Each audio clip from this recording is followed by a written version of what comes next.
좋은 아침입니다. 6월 25일 오늘의 이슈 한보현이 전합니다. 폐, 간 관련 질환도 호스피스 서비스 대상에 포함되면서 확대된 기사를 보도록 하겠습니다. 그리고 정부의 내수 살리기 어제도 말씀을 잠깐 드렸는데 노후 휘발유차도 개소세를 70%나 깎아준다라고 합니다. 미국과 중국의 무역전쟁, 미국에서 이번에는 메이드 인 차이나 5G 장비도 퇴출시킨다라고 합니다. 뿐만 아니라 미중 무역 전쟁으로 어떻게 보면 반사이익을 보고 있는 베트남 시장에 대해서도 간단하게 짚어보도록 하겠습니다. 담보주택이 화재를 입으면 주택연금 같은 경우 주택연금 계속 받을 수 없었는데 이 문제가 해결된 기사 보도록 하고요. 그리고 은행 정기예금보다도 못한 코스피 재테크 관련 기사도 같이 보도록 하겠습니다. 먼저 보험 관련 기사인데요. 보건복지부에서 호스피스 서비스 대상을 확대했습니다. 그래서 기존에는 암, 에이즈, 만성 폐쇄성 호흡기 질환, 그리고 만성 간경화 4개의 질환만 호스피스 서비스 대상에 포함이 돼 있었는데 폐간 관련 질환까지 확대된다라고 합니다. 잠깐 언급을 하면 2017년 8월 연명 의료결정법이 시행된 뒤 나온 첫 종합계획이라고 하고요. 그리고 국내 사망자 76%는 의료기관에서 임종을 맞이한다라고 합니다. 말기 암 환자 등의 호스피스 이용률은 12%에서 2012년 12%에서 17년 20% 2배 정도 증가했는데 여전히 임종 전 불필요한 급성기 치료를 받는 환자가 많다라고 합니다. 그래서 이러한 무의미한 연명 치료를 줄이고 적절한 돌봄을 받을 수 있는 호스피스 서비스 수용을 늘리기로 한 거고요. 2021년에는 외래 환자를 대상으로 한 서비스도 이제 나오면서 확대될 것이라는 기사 내용입니다. 이것에 대해서는 여러 가지 문제들이 좀 있습니다. 아시다시피 이제 연명 치료에 대한 문제들이거든요. 이거 사이에서 분쟁들도 많이 있는데 무튼 호스피스 서비스의 확대는 그런 부분들을 조금이나마 좀 해소할 수 있지 않을까 합니다. 자, 어제도 잠깐 말씀드렸죠. 결국은 오늘 기사들도 경제 이슈 보면 대부분 다 잠깐 보시게 되면은 흑자 감소했다. 그리고 지금 경제가 좋지 않은데 금리 인하 시기가 너무 늦어졌다라든가 반도체에 너무 기대어서 또 기대었던 시장이 이제 적자 가능성도 보이면서 걱정이다. 이런 기사들 내용으로 보이거든요. 그리고 이제 원달러 환율이 하락했다라는 거, 당연히 이제 미중 무역 갈등이 조금 해소 시점으로 이제 들어설다 보면 어떻게 보면 신흥국들의 이제 화폐들의 가치가 조금 더 이제 약간 안정세로 돌아선다라는 얘기인데, 무튼 경유차만 이제 교체 때 개소세 깎아줬었는데 이거를 휘발유차까지 늘린다는 얘기입니다. 결국은 내수를 살리기 위한 여러 가지 방편들 정부들이 이제 시행하고 있는 거고요. 이렇게 되게 되면은 320만 대에서 740만 대까지 2배로 늘어난다라고 합니다. 그리고 세금 같은 경우는 실제 2천만 원짜리 차 기준으로 100만 원 정도가 절약되는 수준이라고 하니까 정부가 분명히 시장을 그쪽 방향으로 보고 있는 거고 내수 살리기에 힘을 싣고 있다는 것들을 볼 수 있습니다. 자, 국제경제 이슈 보도록 하겠습니다. 자, 메이드 인 차이나 오지 장비 퇴출. 예를 들어서 이런 거죠. 중국산 제품을 못 들어오게 한 거에서부터 확대된 거죠. 그러니까 중국산 제품뿐만이 아니라 예를 들어서 다른 이제 해외 다른 유럽의 노키아나 에릭슨 같은 기업이 이 물건을 만드는데 오지 장비를 만드는 5G 장비를 만드는데 이 장비를 중국에서 생산한다. 그래서 미국으로 들어오는 것도 맞겠다는 얘기입니다. 굉장히 강한 거죠. 왜 그러냐면 결국은 이렇게 정책을 피게 되면 공장을 이전할 수밖에 없는 거거든요. 그러면 중국 시장에서 어제도 언급을 해드렸듯이 공장이 밖으로 빠져나가게 되면 결국 그 피해를 보는 거는 중국일 수밖에 없는 거고요. 중국 내 이제 일자리를 잃게 되는 거고 일자리 잃게 되면 고용은 당연히 이게 임금은 소비로 이어지는 그러한 그 매우 이제 선순환적인 경제 구조에서 기본적인 것들을 뺏어가는 거기 때문에 굉장히 큰 어떤 제재죠. 그렇기 때문에 결국은 지금은 뭐 반사익을 보는 것이 이제 베트남이죠. 뭐 다 아시다시피 포스트 차이나, 넥스 차이나 뭐 이렇게 뭐 리틀 차이나라고 불리는 게 베트남이죠. 뭐 베트남의 제조업 단가 같은 경우는 중국의 지금 44% 수준 정도라고 보거든요. 이게 한 2년 전 자료 기준이라고 알고 있는데요. 제가 결국은 공장들을 값싼 노동력이 있는 그 베트남으로 옮기는데 미중 무역 전쟁이 이제 격화되면서 공장들 베트남으로 옮기고 있는 거죠. 그래서 이제 베트남 쪽에 이제 펀드에 투자를 고객님들의 이제 그 펀드 같은 것들이 이쪽으로 이전시켰더라고 지난번에도 말씀드렸고, 특히 뭐 베트남은 여러 가지 조건들이 좋죠. 뭐 젊은 인구들이 한 9,500만 명 되는 젊은 인구들, 생산 가능 인구가 굉장히 많다라는 거, 그리고 뭐 다 아시다시피 그 문화적으로도 굉장히 그 문맹률이 낮고 또 손재주가 좋고 뭐 여러 가지 조건들이 있습니다. 그래서 뭐 삼성 같은 경우도 휴대폰 1억 6천만 대를 생산하고 있고, LG도 공장 이쪽으로 옮긴다라고 하고, 이런 식으로 세 개의 공장들이 중국으로 들어가면서 중국에선 당연히 고용이 발생시키고, 고용, 임금 소비, 당연히 경제 선순환, 기업들은 설비 투자 늘리고요. 당연히 선순환 구조를 만들어내는 거고, 뿐만 아니라 뭐 금융시장도 굉장히 활발해지는 거죠.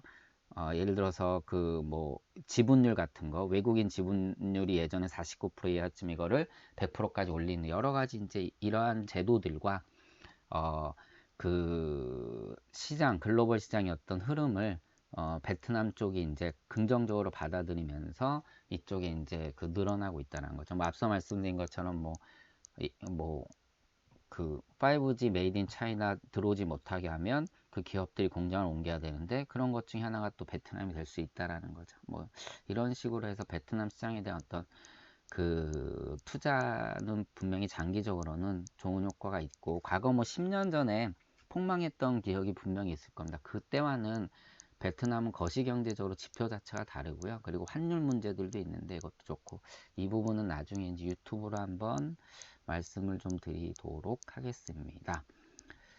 그리고 뭐 결국 트럼프 만나도 시진핑이 양보 안 할 거다 하고, 이 내용에 보면 지금 현재 중국의 경제 성장에 대해서는 뭐 굉장히 자신 있다라고 얘기를 하고 있는 거예요. 니네들 우리를 그렇게 갈고도 우리는 충분히 경제 성장 충분히 동력 확보돼 있을 거고, 경제 성장 측면에서 보면 이제 중요한 게 이제 중산층이죠. 실제 뭐 중산층과 하층, 상층을 나눌 때 가장 중요한 건, 하층은 쓸 돈도 없는 거고 상층은 많이 버는데 덜 쓰기 때문에 중산층이 가장 중요한 역할을 하죠. 중산층이 소비의 이제 주축이 되는데, 이 중산층이 현재 2배 이상 늘어날 것이다라는 성장 동력을 충분히 갖고 있다라는 어떠한 이제 강한 자신감을 내보내고 있는데, 뭐 앞서 말씀드린 것처럼 다양한 제재들이 계속적으로 그 압박을 하고 있기 때문에 과연 중국이 어느 정도까지 버틸 수 있을까?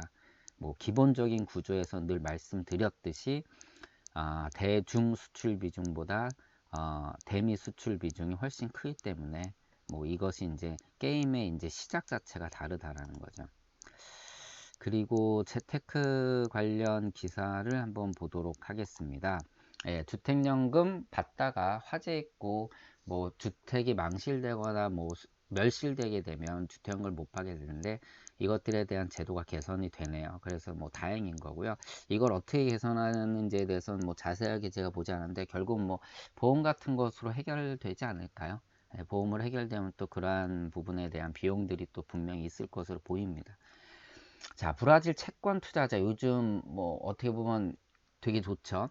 한번 2012년도에 엄청나게 돈 몰렸고, 예, 브라질의 이제 가장 핵심인 거 정치적인 문제 때문에 폭망했었죠. 그렇지만 지금 2016년은 뭐 말할 것도 없고, 17년, 18년 투자한 사람들이 적게는 2년간 20%에서 많게는 80% 수익을 내고 있습니다. 그런데 걱정인 거죠. 이제 빼야 되는 거 아니냐. 과거 그런 경험들 때문에. 근데 이제 이 전문가가 얘기하는 거는, 우리가 정말 좋은 경험을 했고, 지금 브라질 같은 경우는 첫째가 그 이제 정치 부분이죠. 정치 부분이 좀 안정돼 있다라는 거고, 거시경제에 대한 이제 그 지표들이 좋아지면서 그 금리 인하가 여력을 굉장히 이렇게 뒷받침해주고 있다. 그리고 그 뭐 앞서 말씀드린 것처럼 그 탄핵에 대해서 뭐 시장 친화적인 정책을 선택했다라는 거, 이런 것들 때문에 브라질 채권에 대한 그 수익률이 높아지고, 이것이 이제 어떻게 보면 빼지 않아도 되는 기반이 좀 되는 거죠, 자체가. 더욱이 이제 뭐 비과세 혜택 보고 있는 금융종합소득과세 대상자들한테 굉장히 좋은 거고, 뭐 이런 식으로 얘기를 하면서 결국은 지금 어, 상승을 많이 했다라고 해서 굳이 지금 당장 뺄 필요 없다. 과거와 같은 그러한 뭐 부담은 지금 갖지 않아도 된다라고 얘기를 하고 있는 것입니다. 그리고 코스피가 은행 정기예금보다 못하다. 1980년대는 24.7%, 1990년대는 1.2%, 2000년대는 5.1%, 2010년도엔 1.9%의 10년 단위 연수익률을 내고 있습니다. 뭐 80년대는 뭐 다 아시다시피 뭐 우리나라 코스피가 80년대 중반에는 150, 160 전전근 가다가 뭐 역사상 처음으로 이제 1000포인트 넘었을 때잖아요. 네, 7배, 8배 상승했었고, 뭐 이 당시에 이제 다시다피 3저 현상, 글로벌 경기가 너무 좋았었고요. 뭐 거기에다가 우리 국민주대도 실시했었잖아요. 너한테 물어본 거 아니다. 네, 죄송합니다. 어, 그, 예, 그 국민주제도 뭐 아시다시피 이제 그 당시에 80년대 중반에 대한민국의 주식 투자자들은요, 80년대 후반에는 무려 1900만 명까지 늘어나면서 뭐 말도 안 되는 수급이 개선이 됐었었죠. 그리고 뭐 그 뒤로는 이제 우리나라도 저성장 어떤 패러다임에 갇혀 있는 거고, 경제가 굉장히 규모가 커지면서 과거 같은 그러한 이제 성장성을 보여주지 못하고 있는 거예요. 그래서 뭐 고객분들 자산 관리할 때나 변액보험에 이제 펀드 관리를 할 때는 그 대한민국 주식시장을 좀 벗어나는 것들을 많이 말씀을 늘 드렸었고요. 그리고 제 예전에 유튜브 강의에서 이제 조회수가 좀 많은 강의가 이제 대한민국 변액보험이 개망한 이유에 대해서 제가 구조적으로 말씀을 드렸거든요. 변액보험의 이제 수익 구조랑 대한민국의 이제 변액보험이 탄생됐을 때 그 시장 상황과 그 이후에 10년에서 한 15년 사이에 대한민국 주시장을 갖고 제가 그 해석을 해 놓은 게 있는데, 그걸 딱 보게 되면 그럴 수밖에 분명히 없습니다. 그래서 좀 시장을 좀 확대할 필요가 있다, 분명히. 왜냐하면 이제 저는 변액보험 기준을 말씀드리면 이 목표 자체가 장기고요. 장기다 보니까 장기 투자는 되도록이면 좀 리스크가 있어도 변동성이 좀 많은 시장, 이제 적립식 투자에 해당하는 겁니다. 네, 적립식 투자 같은 경우는 이 굴곡이 어떤 편차가 심해야 되는 거죠. 이것들이 결국은 수익률을 만들어내는데 매우 큰 영향을 미치기 때문에 그걸 한번 좀 말씀을 드린 거고, 요즘 뭐 이제 김여사라고 하면 이제 요즘 채권 캐리 트레이드라고 해서 뭐 예전에 와타나베 부인을 연상하면 되는 건데, 되레 우리나라 채권보다 미국 채권 금리가 높으니까 돈들이 이동을 하는 거지. 이런 것 때문에 요즘 그 굉장히 그 해외 채권 시장이 엄청나게 활성화되고 있고 자금이 어마어마하게 몰리고 있다는 얘기가 좀 이제 오늘 기사에 많이 나오고, 그것 때문에 이제 와타나베 부인과 한국 김여사가 비교를 했는데, 와타나베 부인보다는 한국 여튼 김여사 쪽은요, 중수익 주익이념을 추구하는 그러한 채권 투자 방향으로 가고 있다는 얘기입니다. 그리고 채권 기사를 좀 더 보면 해외 채권 올 39조 원 쓸어 담았다. 앞서 이제 기사와 연결되는 거죠. 결국은요. 엄청나게 이제 해외 채권을 담고 있는데, 그 이유가 뭐냐면 일단 뭐 다 아시다시피 이제 글로벌 경기가 불안하다 보니까, 뭐 미중 무역 분쟁이라든가 유럽 문제라든가 거기에다가 뭐 최근에 이란과 미국의 뭐 이런 부분들, 그리고 미중 무역 좀 해소될 것 같으면서도 해소되지 않다 보니까 이런 분위기들 때문에 여기에 이제 불을 지핀 게 이제 금리 인하 부분까지 합쳐지면서 결국은 채권 자산에 대한 이제 매수가 커지면서, 특히 이제 해외 쪽으로 돈들이 움직일 수밖에 없는 게 되레 우리나라보다 안정적인 미국의 채권이 더 높은 뭐 쿠폰 이자를 주니까 이런 쪽으로 이제 자금이 흘러 들어갔다는 얘기고요. 그 중에 이제 뭐 수익률은 국내 4배 뭐 얘기하고 있고, 잘 나가는 펀드들이 이게 세 가지인데, 여기에 하나, 예, 핑코에서 관리하는 거랑 뭐 H2에서 관리하는 거랑 그다음 또 핑코에서 관리하는 이 세 가지 펀드들이 있는데, 이 펀드들이 재간접 펀드고요. 재간접 펀드들은 뭐 수수료가 좀 높은데, 해외 펀드 관리 능력은 역시나 우리나라보다 해외가 뛰어나기 때문에 이쪽에 다 맡기고 있다라는 게, 그게 이제 당연한 거지만, 뭐 이 기사에서는 조금은 우리나라 역량을 좀 높일 필요가 있다라고 언급을 하고 있는 거고요. 그리고 뿐만 아니라 이제 최근에 회사채 투자 열기가 확산되고 있습니다. 회사채 하면 당연히 국채에 비해서는 위험 등급이 높죠. 그리고 수요가 몰리다 보니까 실제 발행되는 금리가 굉장히 낮아집니다. 여기서 보면 뭐 롯데홀테 같은 경우는 2.09에 발행했는데 실제 희망한 것보다 0.51포인트 낮아졌습니다. 다시 말씀드리면 그만큼 많이 원하니까 우리가 그걸 갖기 위해서 뭐 낮은 금리로 써낸 거죠.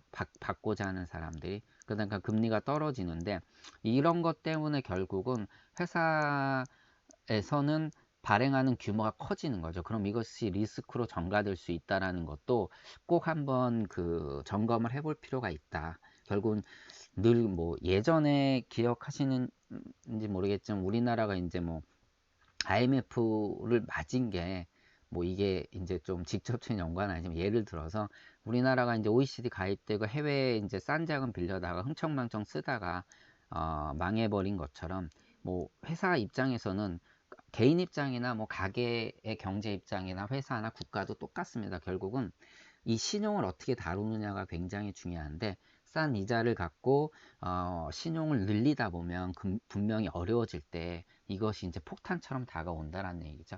그러니까 투자하실 때는 이런 부분들 좀 볼 필요가 있다라는 거고, 자, 카드론을 받았는데 사실 이것이 신용등급 강등으로 연결이 되는 거죠. 이렇게 보통 한 5, 60점 떨어지면 신용등급 1등급 떨어지고, 1등급 떨어지면 대출 받을 때 1% 올라가는데, 이것이 이제 이런 불이익은 말 그대로 잘못된 제도다라고 해서 이런 부분들이 이제 그 개선하기로 했고요. 뿐만 아니라 이제 향후에는 신용등급제를 신용점수제로 바꾸면서 관리를 좀 더 효과적으로 할 거라고 합니다. 뭐 이런 것들이 계속 좋아질 필요가 분명히 있다라고 봅니다. 오늘 기사는 여기까지 한 거. 요 기사 잠깐 보면은 결론적으로 말씀드리면, 어떻게 보면 코스피의 10년 단위 연수익률이 이렇게 이제 큰 폭으로 차이가 나는데, 늘 피해자가 많이 양산되는 거는 연수익률이 높을 때라는 것이죠. 다시 말씀드리면 연수익률이 이렇게 높다라는 거는 오르고 내리는 폭이 어마어마하기 때문에, 거기서 늘 개미들은 눈물을 머금는다라는 말씀도 좀 드리고 싶습니다. 아무튼 오늘 기사는 여기까지 하고요. 오늘 하루도 행복한 하루 되시기 바랍니다. 고맙습니다.